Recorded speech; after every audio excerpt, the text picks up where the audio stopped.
He sent his own kind of rocket man on board a Tesla Roadster into orbit. Elon Musk has outdone himself this time. But this is much more than a publicity stunt involving just a car in space.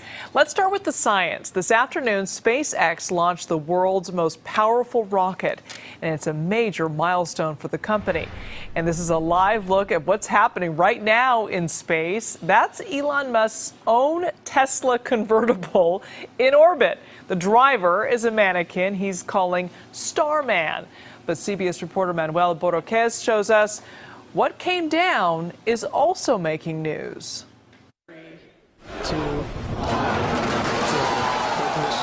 27 rocket engines fired at once, sending the Falcon Heavy into space, and the SpaceX crew into applause. Well, if you could hear all that cheering, it was an outstanding test flight of the Falcon Heavy.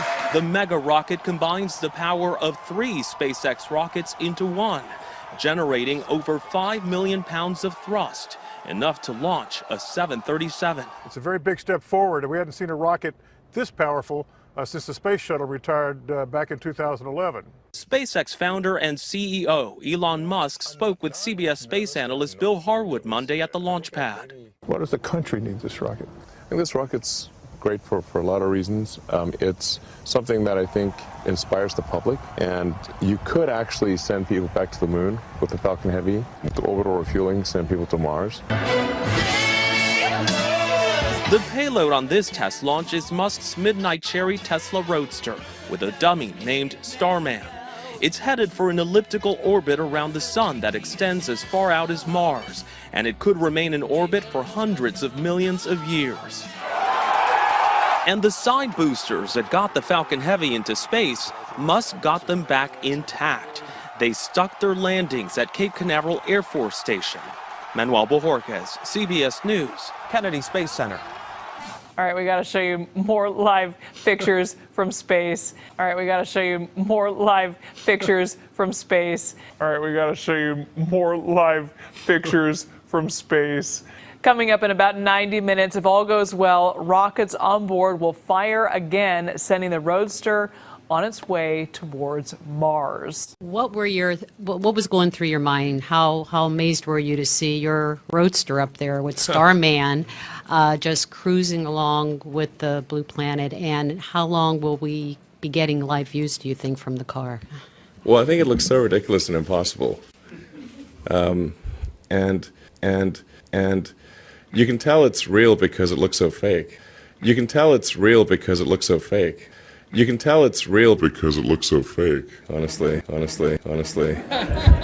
Like, we'd have way better CGI if it was fake. And you know, the colors all look kind of weird in space. There's no atmospheric occlusion. You know, like everything looks too crisp. But we didn't really test any of those materials for, is it space hardened or whatever, So it just has the same seats that like a normal car has. It's just literally a normal car in space, which I kind of like the absurdity of that. And if you look closely, on the dashboard, there's a tiny Roadster with a tiny spaceman. So, because Hot Wheels made a Hot Wheels Roadster, and a friend of mine suggested, hey, why don't you put that Hot Wheels Roadster with a tiny spaceman on the, in the car too? I'm like, that'd be cool. Sure. So we did that. I mean, it's kind of silly and fun, but I think that's, silly, fun things are important. And normally for a new rocket, they'd launch like a block of concrete or something like that. I mean, that's so boring. And I think that's just the imagery of it is something that's going to get people excited around the world. And it's still tripping me out. I mean, I'm tripping balls here. Mr. Musk, kind of talk us through your thought process as you were watching the launch. You said you were incredibly concerned about it. You just wanted to clear the pad because it kind of set expectations low. So talk me through as you were watching it. Yeah, I think this is true of anyone who's involved in, closely in the design of something. You know all the ways they can fail, and that's like the sort of mental checklist that's scrolling through your mind. Is all the things that can break. I mean, there's thousands of things that can go wrong, and everything has to go right once the rocket lifts off. There's no opportunity to do a recall or upload a software fix or anything like that. It's either passing grade is 100%, at least for the ascent phase. Yeah,